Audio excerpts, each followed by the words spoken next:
जतिन वर्मा जी पंजाब से। राधे राधे महाराज जी। महाराज जी, भगवान तो एक ही हैं, तो उन्होंने अलग अलग उपासनाएं, अलग अलग संप्रदाय का निर्माण क्यों किया? कोई राम जी को उपासना कर रहा है, कोई श्याम जी की कर रहा है, तो कोई ब्रह्म उपासी है। महाराज जी, वो एक भी तो बना सकते थे। तीन गुण हैं, सतोगुण, रजोगुण, तमोगुण। उन्हीं का विस्तार हुआ है, उसी से हमारी बुद्धि की रचना हुई है। अलग अलग बुद्धि सबकी है, अलग अलग भावनाएं हैं। कोई साकार रूप की प्रीता करता है, कोई निराकार रूप की प्रीता करता है, कोई दैवी शक्ति की पूजा करता है। अलग अलग भाव है। तो हमारे प्रभु इतने कृपालु हैं कि उन्होंने हर मार्ग बना दिया।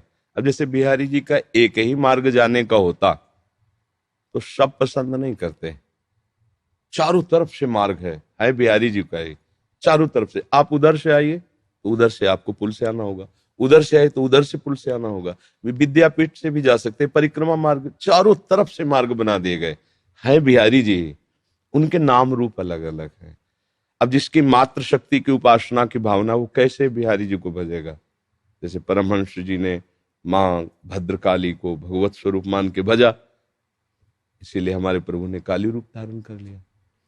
अलग अलग, कोई वीर रस का वृत्ति है ना, अलग अलग बुद्धि है ना, उसकी अलग अलग भावना है। तो हमारे आचार्यों ने इस भाव को बड़ा सरस करके, अब जैसे कोई भगवान को अपना बालक भाव में, पुत्र नहीं है, और उसने सोचा मैं भगवान को पुत्र बनाऊं। अब भला इतना बड़ा ईश्वर कैसे पुत्र बन सकता है तुम्हारा? तुम एक छोटे से जीव हो, वो अनंत ब्रह्मांडों का पिता कैसे बन सकता है? तो बोले आचार्य के रूप में प्रकट होकर बता रहे ऐसे बन सकता है वो। ऐसे मंत्र जपो, ऐसे भाव करो। बोले हम प्रभु को अपना दूल्हा मानना चाहते हैं, हम प्रभु की प्रिया बनना चाहते हैं। भले पुरुष शरीर में हो, जीव तो जो भावना करेगा वैसे बनेगा ना। बड़े बड़े दंडकारण्य के ऋषियों ही तो गोपी बने आकर के, प्रभु प्रीतम रूप से मिल गए। हमें आप ऐसा यार चाहिए जो हमारे मन की बात जाने सदैव, हम इसको दोस्त बनाना चाहते हैं। अब इतने बड़े प्रभु को हम कैसे दोस्त बना सके? तो बोले आचार्य की शरण हो, मंत्र जपो तो सखा भाव की प्राप्ति हो जाएगी। कांता भाव, सखा भाव, दास्य भाव, शांत भाव, ये हमारे लिए सुविधा रखी गई है। जैसे एक ही घाट हो तो सबकी श्रद्धा नहीं बन सकती और सब नहा भी नहीं सकते एक घाट में, इतने लोग हैं। तो यमुना जी एक ही है, पर घाट सैकड़ों, कोई कहीं से भी नहावे, वो यमुना जी कोई नहाएगा। समझ रहे हो ना? ऐसे कहीं से भी बोले, कुछ भी बोले, वो मेरे प्रभु को ही बोल रहा है। इसमें कोई परेशानी वाली बात नहीं है।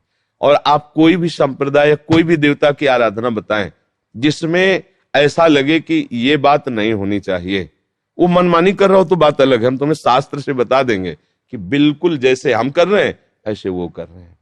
हाँ, अब जैसे दुष्टता अपनी तुम लिए हुए हो वासना की, अब सोचो कि हम देवी की उपासना करते हैं, मुर्गा की बलि चढ़ाएंगे, इनकी बलि चढ़ाएंगे, उनकी, ये तुम्हारी वासना है। वो माँ है, उसको नहीं चाहिए ये सब।